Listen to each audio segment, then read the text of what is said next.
Perfect.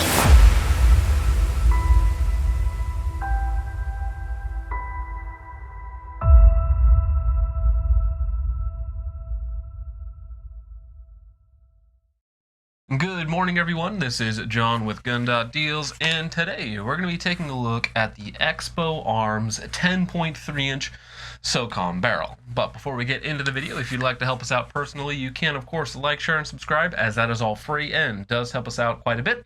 On top of that, go ahead and comment your favorite short boy barrel length in the comments down below, as well as your favorite caliber for said barrel length. Now, full disclosure on the Expo Arms 10.3 barrel. This one here was sent out to us by Primary Arms. Expo Arms is Primary Arms in-house brand, so keep in mind that I did not pay for this.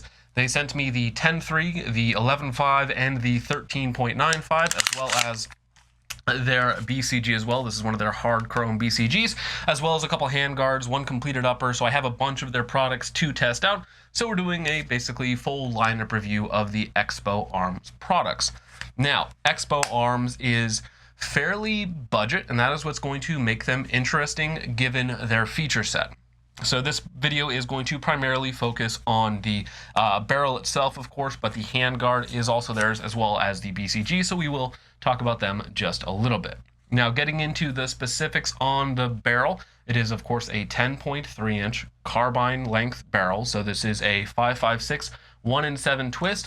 Now, very importantly on this one here, this is a Socom profile, which is like one step underneath a heavy barrel. It is, well, it basically is a very heavy profiled barrel, which in theory will allow it to be very accurate, very rigid. Keep in mind that this is a 10.3, so even though it is a very heavy barrel, it's still not too overly heavy as it is a short barrel, but it is going to be a lot heavier than something like a government or even an M4 profile or any other profile out there other than a specific heavy barrel. Now, the material that Expo Arms is using is the Mil-Spec 4150 chrome moly vanadium steel, which is a very tough, very durable steel. On top of that, this one here is chrome lined, and it has the appropriate crane spec .070 gas port size. Now, I did check this with a pin gauge, and it is the appropriate .070. I'm very familiar with this style of barrel. It's basically going to be exactly what you're going to find in a DD Mark 18, minus the Socom profile. Most of the DD Mark 18s are like a government profile, though it's a 10.3, so it's not quite exactly the same. Now, we're going to have some issues with this barrel because this barrel did have a couple problems in terms of quality control and manufacturing, but the feature set that we're going to go over is very good. Unfortunately, it just wasn't executed all that well. Now, the main selling point behind this barrel are going to be the combination of, one, its price, which is fairly low, and on top of that, also the very Mil-Spec feature set. And not Mil-Spec in kind of an arbitrary sense, meaning that it is the true Mil-Spec material, 4150 chrome moly vanadium. They give the exact spec for that material. 10.3 carbine length, phosphate chrome, so it is a chrome-lined barrel. Proper crane spec gas port .070, which will do very well with full power ammunition if some of the other stuff on here were going well. It is, of course, also, if I haven't mentioned it, also a dimpled barrel and can sometimes be found for like $99 on sale. And that is a very hard feature set to get for, again, around that $100 price tag. Now, getting into the issue that we had with this barrel is that, unfortunately, the chrome lining in the chamber was not finished properly. There was something just off, and I had to kind of hone it out, if you will.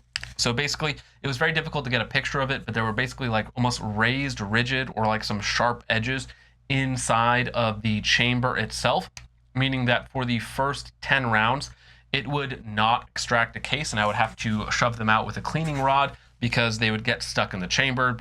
They would feed all right, but they would not extract whatsoever. So the extractor on their BCG would just rip off the side of the case, and then it would not be able to be extracted because, again, there were those burrs in the chamber that were holding those cases in there after they had fired, of course, because they expand a little bit, expand into those burrs, and then the extractor just did not have enough force to rip them out. Now, the extractor on the BCG is all good. The fact is that the cases themselves were giving way. The case rim was bending out so that the extractor had nothing to grab onto, so they had to be hit out with a cleaning rod.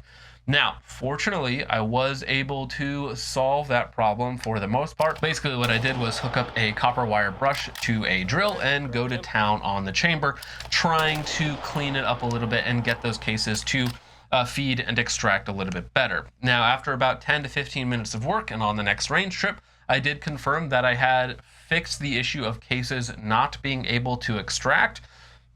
Unfortunately, when you combine the very small gas port size, the crane spec gas port size of 0.070, and the minor issues with the chamber, it was still very undergassed, even with full power M193. So basically, as you see it right now, it's about 95% reliable with M193 and being very wet with lubrication. And in the back, I am running a reduced power spring from Strike Industries. Now, it wasn't a reduced power spring when I bought it. It just over time has kind of become that way, and it has very little tension. On top of that, we are running a aluminum buffer with no steel weights in it. So it's a H0 buffer, or a -1 buffer, if you will, because it does have no steel weights in it whatsoever. So I think it's like 1.3 ounces with a reduced power spring. And even again, wet with lube and with full power M193, it's about 95% reliable. Most of the time it will lock back. Sometimes it won't lock back on the last round. Sometimes it won't feed the next mag, or the bolt won't quite get enough travel on it to feed the next round, so on and so forth. And that is going to be the main issue with this barrel. Now, usually with a .070 crane spec gas port size, which is going to be basically the exact same as what is on my Mach 18s, is the exact same barrel port, or the gas port size. Usually what that means is that it will take full power M193 and a carbine buffer, carbine spring, and it will run very, very smoothly. Unfortunately, there is still probably a little bit too much friction going on inside of the chamber that's slowing down the extraction, slowing down the bolt, and so you're not getting enough pressure. Now, on this one here, it is a very simple fix for me, and for the follow-up video on all of their products, I am going to open this up to like a .074, .076, and that should allow it to cycle just about anything at about 3 o'clock to 3:30. Again, if it was set up properly and the chamber did not have those issues, a .070 should function just fine with full power military ammunition and using a carbine buffer, carbine spring. As it is, we're using a reduced power spring and a reduced weight buffer, and it's still not perfectly reliable. Now, hopefully this is just a one-off issue. The rest of the Expo Arms barrels that I've tested do not have this issue.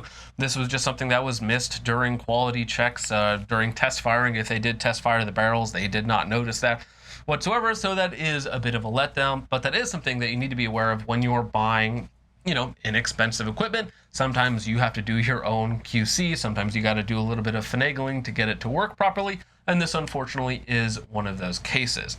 Now, if I had received a perfectly working barrel for, again, that $99 price tag, I would be very happy with the performance out of it. Unfortunately, it's one of those things that you really don't want to see that. Now, I believe the OEM on these barrels is Roscoe, or at least Roscoe is making some of the other Expo Arms products, though there could be multiple companies making Expo Arms products, and then, of course, Primary Arms is rebranding them as Expo Arms, so I can't be 100% certain as to who the OEM is on this specific barrel. Now, another issue that I have with this is that this is a heavy barrel. This is a Socom Profile 10.3. So in theory, it should provide you very good accuracy. That's going to be a trade-off. You get that weight, but then you also hopefully get some accuracy out of it as well. And unfortunately, this one here was not particularly accurate for us.